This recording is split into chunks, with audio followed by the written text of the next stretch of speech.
There is a Python library called Calendar. You can use Calendar to just schedule the deployment of an app, or sometimes you have an application and you want people to know when was the last update.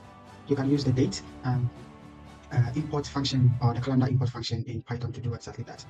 But for today, we will just use the calendar built-in function to just display a calendar of a particular month or the whole year. First, we will import calendar.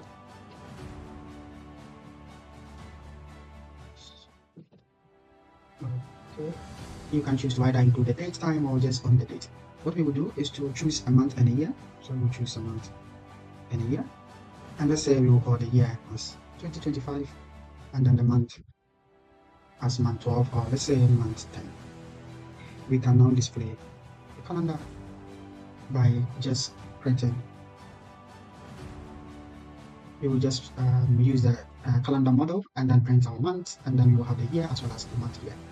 Just print. So this is just one way to print the days or the calendar of a particular month.